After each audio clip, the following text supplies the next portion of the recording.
Hey, gang. Tom. Tom has assumed the new job here among the 4 or 5 others that he's got as tech support because I'm not tech support. There you go. Thank you, Tom. Yeah, okay. And as you can see, we got a new sign up. We're going to have some fun. We're going to represent the boomer generation. I'm boomer, 1946. 1950, so. Is that still boomer, I guess? Through till 60 is boomer. Oh, my God. I didn't realize it went that early long. Boomers, The early boomers. And according to the Atlantic and the New Yorker and Rolling Stone, and Tom, I follow all those magazines online. We're the ones that have taken all the houses, all the investments, socked away all the money for our retirements. I don't know, have you read anything about any of that? Or I'm familiar with it, I guess, okay. One place or another. I tend to, I follow those 3 publications because I want to know what the people that don't think like me think. Okay, So, fair enough. Okay. Yeah. Anyway, here's today's version of 2 old white guys. And I thought we'd start out with, I checked with my sources this morning. My main source, of course, is Hey Siri, to get. Sure. But I remember last time we talked about tariffs. And what I found out is, what's happening now because of this tariff situation and everything. And I looked up this morning that inflation, according to Siri this morning, was 2.3%. That's like right up to the second. But that is the inflation without including food and energy. And that's always the way they counted it, right? I was hoping you would know that. That's right. That's right. So they usually, and I guess there's probably even other ways they measure it, but those seem to be the 2 main ways. So without food and energy, which is a hell of a lot of how we live. Right. It's 2.8. Without it, of course, as you'd see on Fox News, it's 2.3. So there you go. And I believe the experts like to think that 2% is the goal, and to keep our economy moving at an even keel. Have you ever heard that? Yeah. I wasn't sure what the number was, but there's a low standard that's expected So in the way of inflation. And I guess there's got to be some. Yeah, it would be nice if there wasn't. I'd like to still be able to buy a nickel candy bar. Yeah, nickel. And as we both know, and my favorite phrase is, nobody works for free. Right. And I know in the business I ran, I wanted to be able to, and I think I was successful, everybody getting a raise every year. And I always like to look at it that I'd like to do a little better than maybe what these inflationary numbers were. Just because I felt my little company did better every year, because a lot of, in part, the employees. Did they have any kind of structure like that at the company you worked in? Yeah, we had Cost of living increase? Yeah, there was always a cost of living increase, and then there was even beyond that, there was something. Now Okay. Now we had the technicians were all union represented, and so Okay. Were you in the union? In the early years, I was. Okay. Yeah. I'd say 10 years I was union and a technician, and then I was Yeah. promoted, and the supervisors were not union. Okay. And but they got a raise after the union negotiated their raise. Yes. Then Okay. then it would come over, and the management would get something that was at least equivalent to that. Okay. But, And that makes sense. Yeah. I think. Yeah.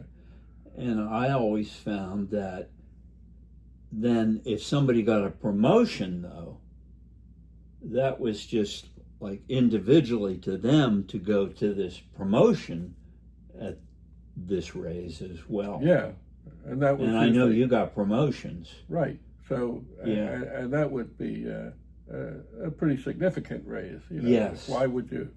I mean, you're Who wants the For one headaches of sure. management? Who wants that? Plus, you're giving up overtime. Yeah. Yeah. Which you had. It was a Oh, big deal. You know. That's right. Yeah. Yeah. So But, you're salaried as Yeah. management, and before that, you had overtime. And Yes. some of them just never wanted to take the responsibility of management when yeah. and lose that overtime. And I think that's still the Possibility, pattern in Yeah, I an think awful so. lot of American companies right, anyway. Of course, you know, now Donald Trump, he would love no tax on overtime and no tax on tips. Yeah.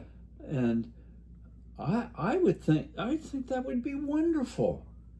The no tax on tips in particular. My granddaughter now has a summer job in a restaurant, and she's in one of my more liberal families, and so I'm kind of needling her a little. I said, now that you're in a restaurant, you're getting tips. How about if those weren't taxed? I think she says, yeah, no tax on tips. That'd be good. I don't know if that's going to survive the big beautiful package. Yeah. I don't know. Yeah. I haven't read where it's in there at all, but I would think it is. I think as of today, it's still in there, Good. but of course, it's going to get wrangled through the Senate right. until he set a goal for that getting through the Senate. Seems to me July, the 4th of July, or he likes to pick holidays. But anyway. Maybe Flag Day, his birthday. Or who knows, Juneteenth, you know, which Right. is a new one, and it'll be interesting to see how that's celebrated.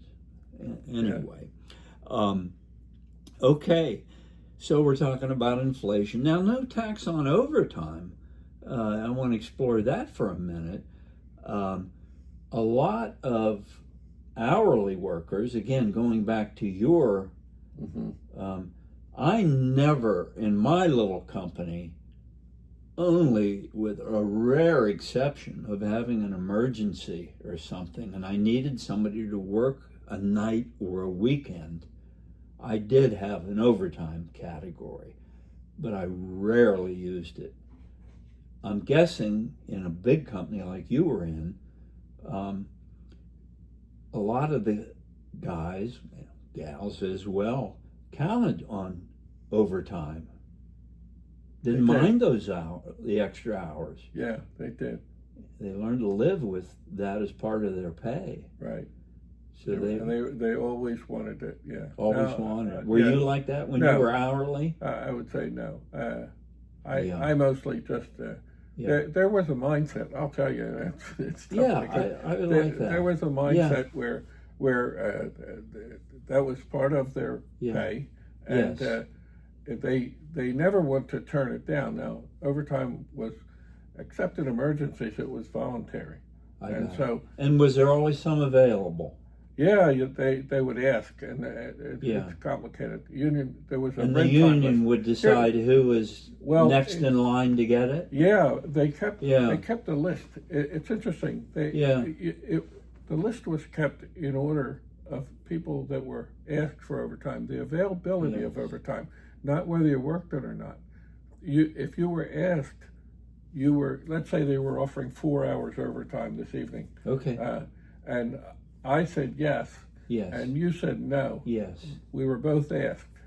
Yes. On that list of how much overtime for equalization. One guy moves down the list. No, we're both equal. In other words, okay. the fact that you didn't take it. That was a union deal, as right, opposed to a management way of sorting it, probably. Yeah, they ran that. Sure. We would do it however they wanted. Yes. And that's how they wanted. The opportunity for overtime. Yes. And so you got 4 hours, they call it red time. Red time. You got 4 Why hours was that? red Was time. it on the time card? It was printed red or something? Well, on this list, it wasn't. I don't know. Bunch of I don't commies. quite know where it came from. I guess mine was the black overtime, just regular print. Okay. Yeah. So, as management, you had to kind of keep track of who was asked, and and the reason I went into that explanation is because there were guys that felt like, they were always going to accept that overtime. Yes. They accept it every time. Yeah. And And I would think those were the guys that had a bunch of motivation for some reason to get more paycheck, and were pretty sharp guys, or not necessarily. I don't think one had to do with the other. Okay. See, it was across the board. You could have really good guys that were overtime hounds. We called them overtime hounds. Oh, overtime hounds. And then there were other guys that not so much. Okay. I mean, I know you loved your career, and we've talked about your career before, as I did mine. Yeah. You and the big company, me and my own little company that my wife and I owned. Yeah. And we tend to see, here I am again. I got a whole stack of things to talk about, and I've only gotten through the first page. So overtime, I would think that the fact, if it goes through, that it's not going to be taxable. I think that people would want to work it more. Well, these overtime hounds, everybody would be more of an overtime hound. Exactly. Because that was the one thing that always stuck in the craw of when I was in a big company and there were some overtimes. That, geez, well, maybe I don't want that overtime. Half of it is gone immediately. Yeah, you're right. And I remember them complaining about that, but whatever. So if you got to keep it, that would be more of an incentive to work the overtime. I would think. And I'll tell you, in my opinion, Donald Trump is truly wants our middle class to thrive. Yeah, I agree with you. You agree with that? Yeah, I know we agree with a lot of Trump stuff, but from things like that, no tax on tips, no tax on overtime, no a tax number on of other Social things. Security. And now he mentioned that. I don't know. I don't know if that's still moving along. Right. But again, we're in flux right now, I think. It ain't signed till it's signed on his desk. Yeah. And boy, that'll be a big deal. Well, he could use AutoPen. It's going to be interesting to see how that develops. Yeah. But we digress. Yes, we do digress. And to get through a couple of other things. Here's one of the things. Yes, this confirms a poll that I saw yesterday. It might have been a Republican poll because it highly, and it was, I think the category was the middle class. How much do you favor the Trump regime or whatever? And the middle class was almost over 50%, and that's a lot. Yeah. And so he's got the word out, and I think he's got his plans out, that he really does want to build our middle class. Whether it was that bullet that whizzed by him in Butler, PA, but he's different now. Do you think he's different now? Yeah, I do, but there was also the 4 years that he wasn't in, that would make him different than everything that was going on at that time. Yeah, but he has something. He still goes off script sometimes, but that's why I loved him. He was what I called authentic. Yeah, for sure. And the way he speaks, he has to be authentic. He says so many that's things. Right. See, we always devolve back to Trump. But anyway, another little fact I got from Siri today was tariff revenue. Okay? Mm-hmm. There's a category for that now. And tariffs, I thought this was interesting. What is a tariff? And this is only because I went to Siri today and probably you didn't. A tariff is an import tax. Okay. Okay? Yeah. An agreement on that? For instance, any car built in Canada and shipped to the USA will, and that tariff, it's 25% of the value of that car built in Canada is added to it as it crosses the border. And it's collected at the border. That's a little known fact. And it's kept track of. And I think it was Siri. It might have been somebody else.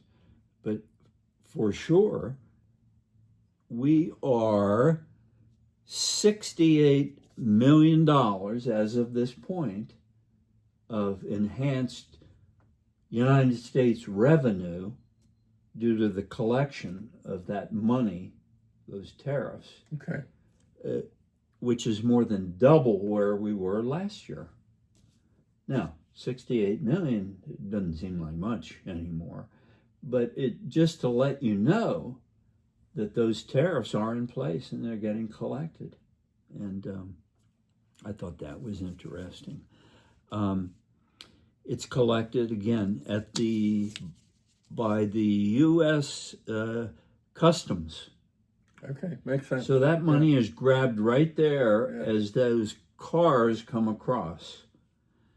And obviously, Canada, I guess, isn't going to be too happy that they're not selling their cars for maybe a reason like that. And a lot of cars are made in Canada. Yeah, true. That are shipped here. Anyway, then maybe if some of those cars do make it across, then there's some analysis of what happens to that increased cost.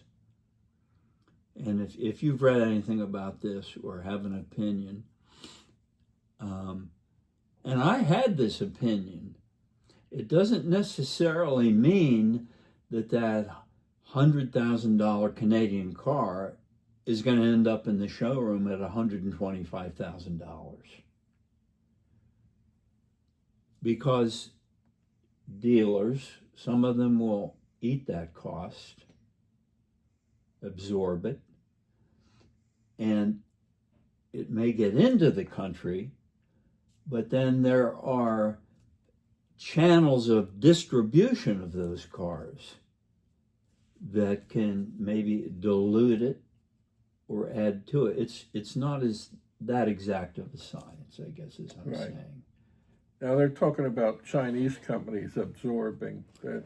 Yes. What's your opinion on that? I don't see them doing that.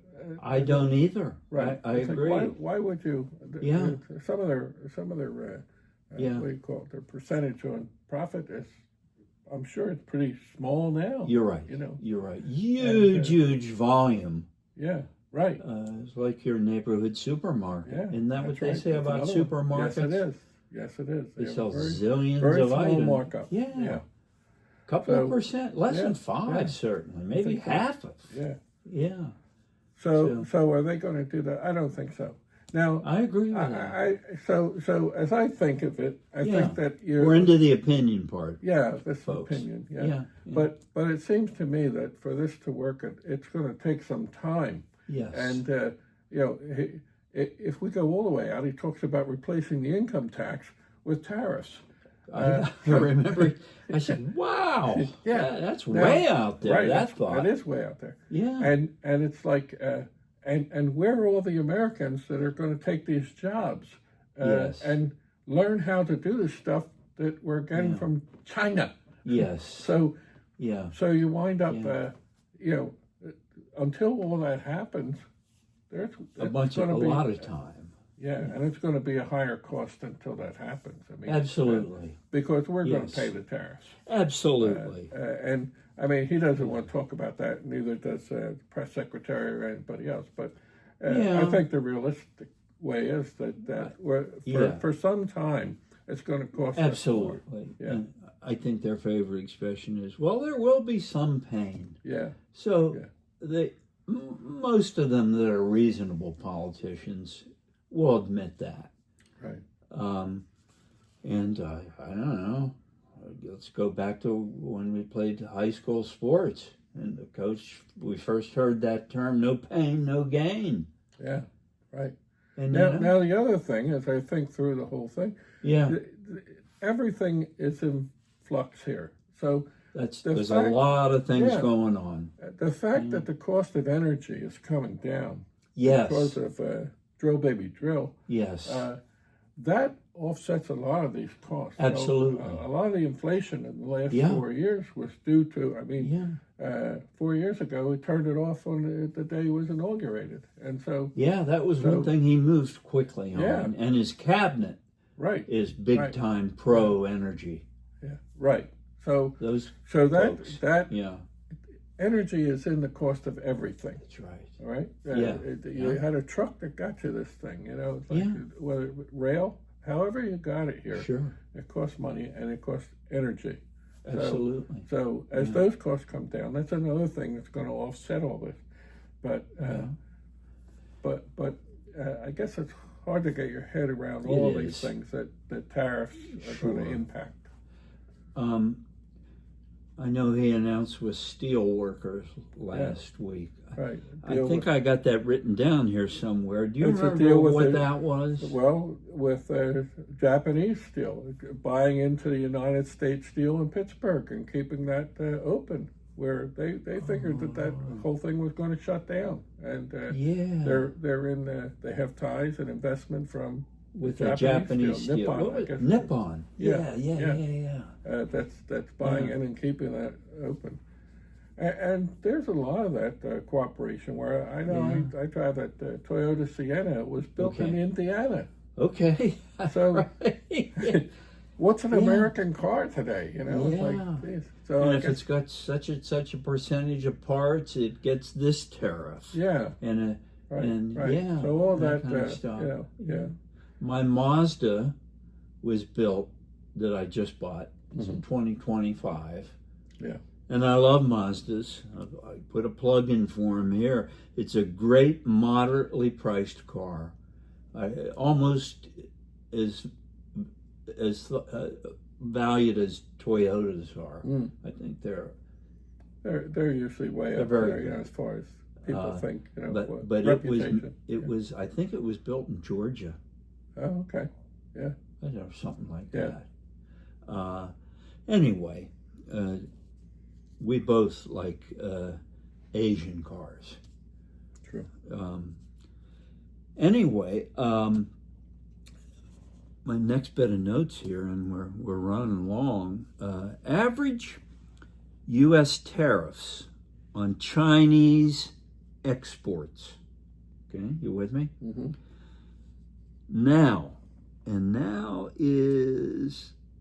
6/5/25, I printed this out.